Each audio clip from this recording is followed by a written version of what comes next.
اعتکاف جو ہے اس کا اجر ثواب بھی بہت زیادہ بڑھ جاتا ہے، اس لیے ترغیب دی جاتی ہے کہ رمضان المبارک کے آخری عشرے میں، آخری عشرے کا مطلب بھی یہی ہے، اس میں ليلۃ القدر ملنے کا امکان بہت زیادہ ہو جاتا ہے۔ ایک تو رمضان کی برکت بھی ہوگی، اوپر سے ليلۃ القدر نصیب ہو جائے گی، تو اس کی فضیلت کیا ہی کہنے۔ جب بھی آپ نے اعتکاف شروع کرنا ہے تو آپ کی نیت جو ہے وہ تو پہلے ہی آپ نے ارادہ کیا ہوا ہے، مسجد میں کب داخل ہونا ہے۔ اگر آپ کی نیت خالصتاً رضائے الہی ہے تو انشاءاللہ اعتکاف کا اجر بھی پورا ملے گا۔ اگر آپ دنیاوی مصروفیت سے بچ کر آپ وہاں بیٹھے ہوئے ہیں، کچھ کام کاج کو نہ کرنے کی وجہ سے آپ مسجد میں داخل ہو چکے ہیں، وہاں آپ کے پاس اسمارٹ فون بھی ہے، اسمارٹ فون رکھنا غلط بات نہیں ہے، وہاں اسمارٹ فون میں آپ کے پاس حدیث مبارکہ ہوں، قرآن مجید کے نسخے ہوں، ترجمہ تفسیر ہو، تو کیا ہی بات ہے، آپ اس کو پڑھ سکتے ہیں اور بآسانی پڑھا جا سکتا ہے۔ مگر اگر وہ آپ اس پہ ٹک ٹاک دیکھ رہے ہیں، فیس بک دیکھ رہے ہیں، فیس بک پہ لایانی چیزیں دیکھ رہے ہیں، آپ دوسرے اس کا غیر ضروری استعمال کر رہے ہیں جو دین کا حصہ نہیں ہے، تو پھر وہ الٹا وبال ہی ہوگا۔ اگر جیسے اس سے استفادہ حاصل کرنا اجر و ثواب کا باعث ہے، اگر اس کا غلط استعمال کریں گے تو اس کا گناہ بھی ویسے ہی ملے گا آپ کو۔ نحمدہ نصلی علی رسولہ الکریم، اما بعد، اعوذ باللہ من الشیطان الرجیم، بسم اللہ الرحمن الرحیم۔ چونکہ رمضان کا مہینہ جاری ہے اور آخری عشرہ شروع ہونے والا ہے، اس میں دوسری عبادات جیسے رمضان المبارک میں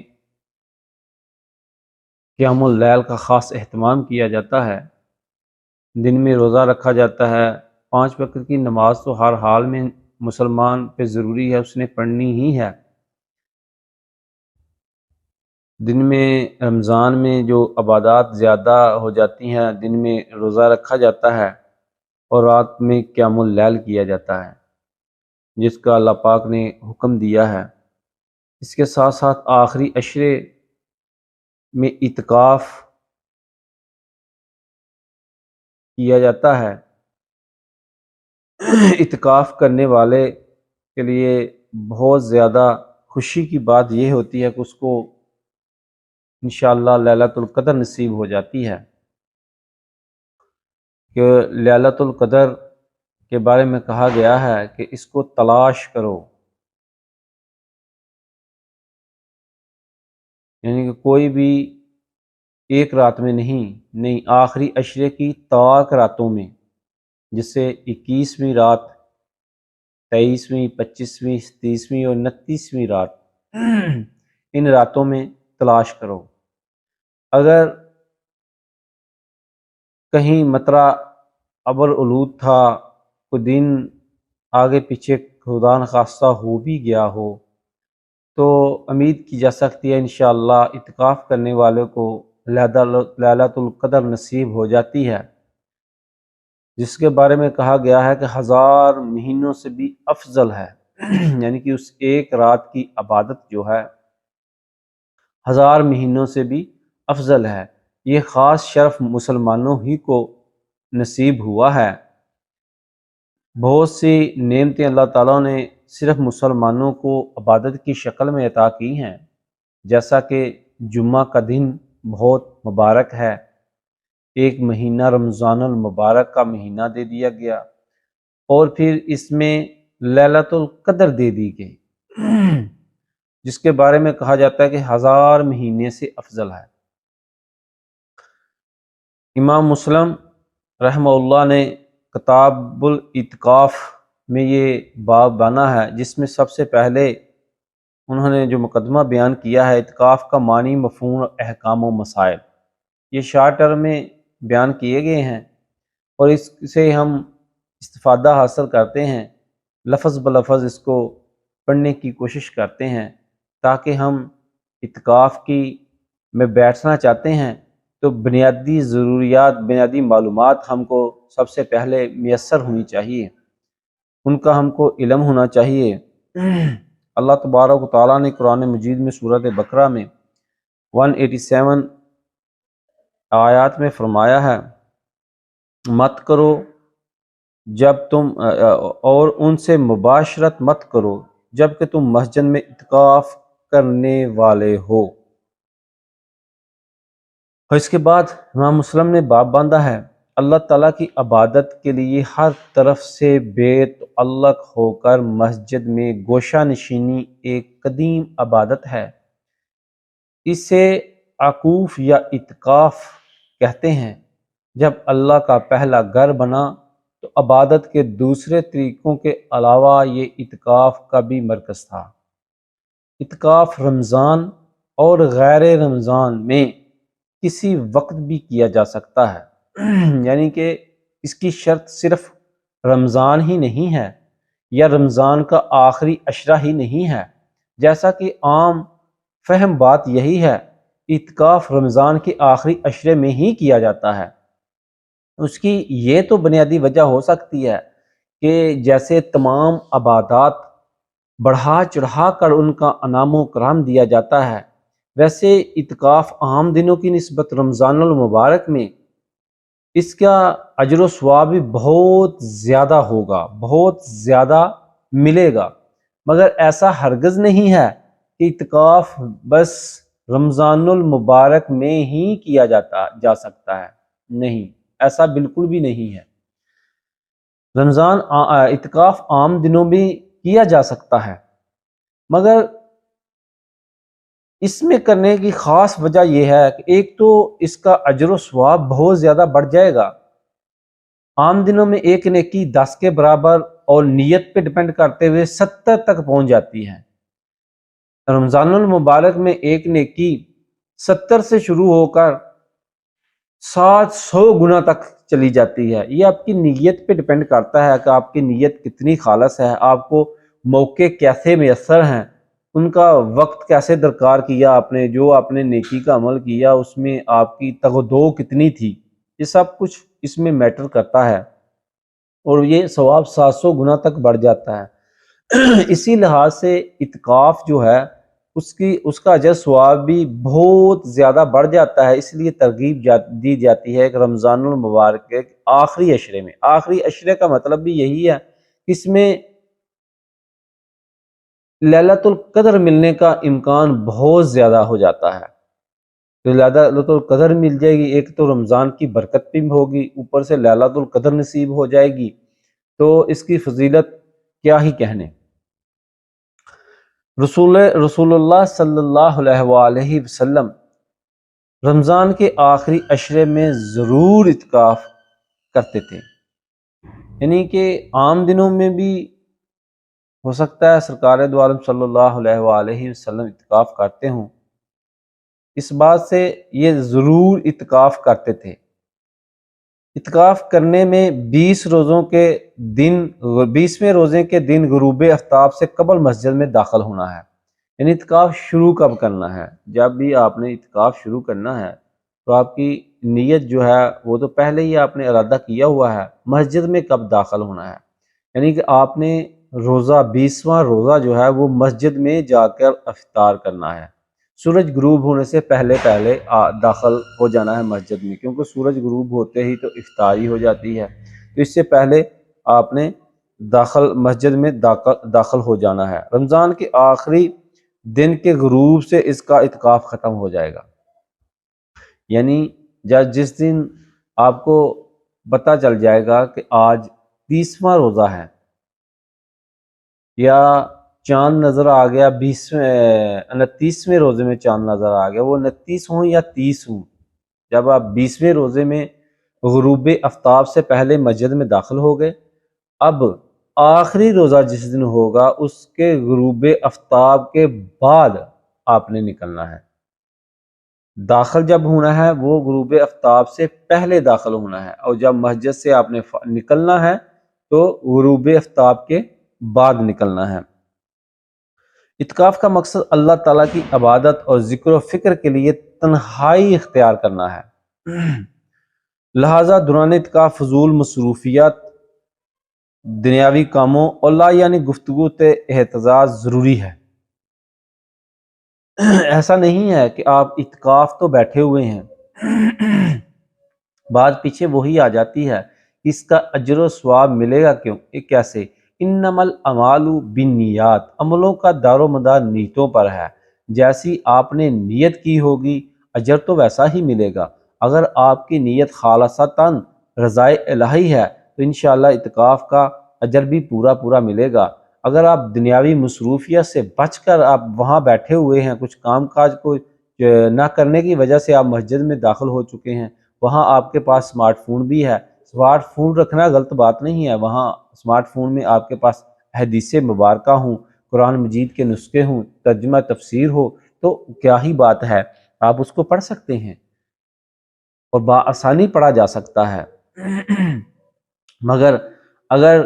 وہ آپ اس پہ ٹک ٹاک دیکھ رہے ہیں، فیس بک دیکھ رہے ہیں، فیس بک پہ لایانی چیزیں دیکھ رہے ہیں، آپ دوسرا اس کا غیر ضروری استعمال کر رہے ہیں جو دین کا حصہ نہیں ہے، تو پھر وہ الٹا وبال بھی بن سکتا ہے، بلکہ الٹا وبال ہی ہوگا۔ اگر جیسے سے اس سے استفادہ حاصل کرنا اجر و ثواب کا باعث ہے، اگر اس کا غلط استعمال کریں گے تو اس کا گناہ بھی ویسے ہی ملے گا آپ کو۔ ان چیزوں سے پرہیز کرنا ہے۔ لا یعنی باتیں، یعنی کہ ایسے ہی کوئی آپ کے ساتھ آ کے دنیاوی گفتگو کر رہا ہے، یا آپ کسی کے پاس بیٹھے ہوئے، مثلا 2-3 آدمی آپ اعتکاف مسجد میں بیٹھے ہوئے ہیں تو آپ دنیاوی باتوں میں مصروف ہی ہیں، حالانکہ کرنا کیا تھا؟ رضائے الہی کے لیے دنیا سے آپ کو 10 دن کے لیے تنہا کرنا تھا، دنیا کے کام کاج چھوڑ کر، اپنی دنیاوی مصروفیت کو ترک کر کے صرف رضائے الہی کے لیے، رضائے الہی کا مطلب صرف اللہ کی عبادت کے لیے آپ نے اپنے آپ کو اس 10 دن کے لیے ایک پیکج میں، قید میں ڈالنا تھا۔ آپ نے اس کو اس طریقے سے کرنا تھا کہ میں دنیا کو ترک دنیا کر کے اس میں رہنا تھا۔ آپ نے دنیا کی مصروفیات، دنیا کی گفتگو، دنیا کی باتیں، ایسا نہیں ہونا چاہیے کہ آپ نے پیکج لگایا ہوا ہے اور آپ ڈرلے سے پورے رشتہ داروں سے بات کر رہے ہیں، ایسا نہیں ہونا چاہیے، یہ اچھی بات نہیں ہے۔ اعتکاف صرف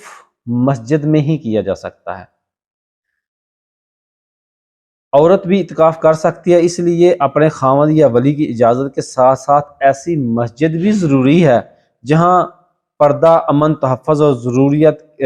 ضروریات کے لیے دی گئی۔ اعتکاف کے لیے روزہ شرط نہیں ہے۔ یہاں سے ایک اور مسئلہ ظاہر ہو گیا، اس کے بارے انشاءاللہ دوسری ویڈیو میں گفتگو کریں گے، احادیث مبارکہ بھی ان کے بارے میں انشاءاللہ بیان کرنے کی کوشش کریں گے۔ جو شخص بوجھا روزہ نہ رکھ سکتا ہو وہ بھی اعتکاف کی عبادت سے فیض یاب ہو سکتا ہے۔ دوران اعتکاف انسان کے گھر والوں کو اس سے ملنے اور حال دریافت کرنے کی اجازت ہے۔ کسی ضرورت کے پیش نظر متوقف مسجد سے باہر بھی جا سکتا ہے، مثلا قضاء حاجت کے لیے، سحری افطاری یا ضروری علاج کے لیے، بشرطے ان اشیاء کی ترسیل مسجد میں ممکن نہ ہو۔ اس سے پہلی بات، اعتکاف کے لیے روزہ فرض نہیں ہے، یعنی کہ ایسا نہیں ہے کہ آپ روزہ نہ رکھیں ہی تو اعتکاف کر لیں، ایسا نہیں ہے۔ یہ اجازت اس آدمی کے لیے ہے کہ جو روزہ رکھنے کی استطاعت نہیں رکھتا، وہ روزہ نہیں رکھ سکتا، وہ روزے کی استطاعت نہیں رکھتا، وہ اتنا ضعیف ہو چکا ہے یا کوئی بیماری ایسی ہے کہ جس کی وجہ سے وہ روزہ نہیں رکھ سکتا، مگر وہ اعتکاف کر سکتا ہے۔ یہ اجازت صرف اس آدمی کے لیے ہے، ورنہ تو روزہ بہت بڑی عبادت ہے، یہ تو فرض ہے۔ اس سے ایسا مطلب ہرگز نہیں ہم نکال سکتے کہ اگر روزہ نہیں رکھتا آدمی تو وہ بھی اعتکاف کر لے، ایسا نہیں ہے، اس کو ایسا نہیں کر سکتا وہ۔ یہ صرف جواز اس آدمی کے لیے ہے جو روزہ نہیں، جس کی استطاعت نہیں ہے، وہ روزہ نہیں رکھ سکتا، اس کو اجازت دی گئی ہے۔ اور بیماری میں آدمی اپنے معالج کے پاس جا سکتا ہے اس حالت میں کہ آپ کسی ایسی جگہ پہ موجود ہیں جہاں معالج نہیں آپ تک پہنچ سکتا، کوئی سہولت ایسی نہیں ہے، اس چیز کے لیے آپ باہر نکل سکتے ہیں یا جس کی ترسیل مسجد میں نہیں ہو سکتی۔ مثال کے طور پہ آپ کی سحری لے کے آنے والا گھر میں کوئی نہیں ہے، تو آپ سحری کرنے کے لیے گھر میں جا سکتے ہیں، مگر اس کا ایک مخصوص ٹائم ہوگا، وہ آپ اس میں گفتگو گھر میں جا کر ایسے ہی گفتگو نہیں کریں گے، جائیں گے کھانا کھا کے واپس آ جائیں گے، باتیں نہیں کریں گے، کوئی بھی ایک لمحہ بھی آپ فضول نہیں گزاریں گے۔ یہ بھی اسی حالت میں ہے کہ آپ کے گھر میں کوئی بھی ایسا فرد نہیں ہے جو آپ تک سحری کا کر سکے، مگر آج کل تو ویسے بھی جن مساجد میں بیٹھا جاتا ہے وہاں سحری کا انتظام کیا جاتا ہے، تو اس چیز کی تو ضرورت ہی نہیں ہے۔ ہاں اگر کہیں ایسا نہیں ہو رہا اور یہ مجبوری بھی ساتھ میں ہے، کوئی بھی آپ کا بیٹا یا بیٹی یا کوئی ایسی معاملات ہیں کہ آپ کا تک سحری نہیں پہنچ سکتی، مجبوری کے تحت، تو آپ سحری کر سکتے ہیں۔ بیماری ایسی ہو گئی ہے کہ ڈاکٹر معالج وہاں تک نہیں پہنچ سکتا، تو آپ معالج کے پاس جا سکتے ہیں۔ وہ ایسا رستے میں جاتے آتے کوئی بیمار آدمی ہے تو اس کی تیمارداری بھی آپ کر سکتے ہیں، بس اس لمحے تک۔ ایسا نہیں ہے کہ آپ ادھر کھڑے ہو کے گمپے ہانک رہے ہیں، فضول گفتگو کر رہے ہیں، کاروبار کا حال چال پوچھ رہے ہیں، ایسا ہرگز نہیں ہونا چاہیے۔ یہ صرف وہ معاملات ہیں جن میں استثناء حاصل ہے مجبوری کے تحت، مجبوری کے تحت یہ ہو سکتا ہے۔ رستے میں آتے جاتے چلتے احباب کی خیریت اور بیمار پرسی بھی کی جا سکتی ہے چلتے چلتے۔ ایسا نہیں ہے کہ آپ اس کے گھر میں چلے جائیں یا کھڑے ہو کے بہت دیر تک گفتگو کر رہے ہیں، جاتے جاتے پوچھا جائے کیا حال ہے، بیمار تھے، ابھی کیسی طبیعت ہے، اللہ حافظ۔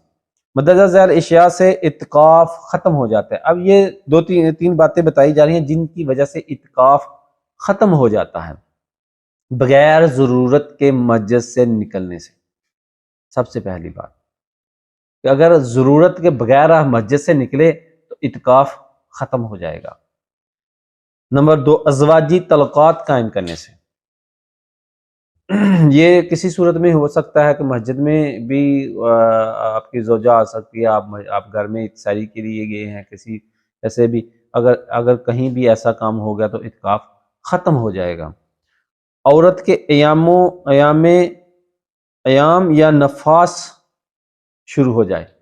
یعنی عورت کے لیے یہ حکم ہے کہ اگر اس کا نفاس شروع ہو، یعنی اس کے وہ ایام آ گئے ہیں تو اس کا اعتکاف ٹوٹ جائے گا، اس کو چاہیے کہ وہ مسجد سے چلی جائیں، اپنے گھر میں سکونت اختیار کر لیں، اس کا اعتکاف ختم ہو گیا ہے۔ یہ وہ باتیں تھیں جو ضروری ہیں اعتکاف کی حالت میں۔ اعتکاف شروع کب ہوگا، اعتکاف ختم کب ہوگا، اعتکاف میں ہم نے کرنا کیا کیا نہیں ہے، باقی زیادہ سے زیادہ عبادات میں اپنے وقت گزارنا ہے، زیادہ سے زیادہ عبادات میں آپ نے سونا بھی ہے، ایسا نہیں ہے کہ آپ نے سونا ہی نہیں ہے۔ اس سے آپ کو یہ وقت آپ ڈیسائیڈ کر سکتے ہیں، آپ رات کی بجائے دن میں سو سکتے ہیں، جب طلوع سورج کے بعد آپ آرام بھی کر سکتے ہیں۔ آرام تو آپ کسی وقت بھی کر سکتے ہیں، مگر اگر اس ٹائم آپ کر لیں اور رات قیام اللیل میں گزاری جائے تو بہت بہتر ہے، لیلۃ القدر نصیب ہو سکتی ہے۔ رمضان المبارک کے میں یہی ضروری ترکیب دی گئی ہے کہ اعتکاف رمضان المبارک کے آخری عشرے میں کیا جائے، اس کی مین وجہ لیلۃ القدر ہی ہے، اور عبادات میں گزرے تو ماشاءاللہ لیلۃ القدر کی پوری جو سعادت ہے وہ حاصل ہو جائے تو ماشاءاللہ 1000 مہینے سے بہتر ہے۔ لیلۃ القدر خیر من الف شہر، یہ 1000 مہینے سے بہتر ہے۔ تو اس کی ترغیب دی جا رہی ہے، ہم کو چاہیے کہ کوشش کریں کہ ہم اپنا یہ دن نکال کے مسجد میں اعتکاف بیٹھیں رضا الہی کے لیے۔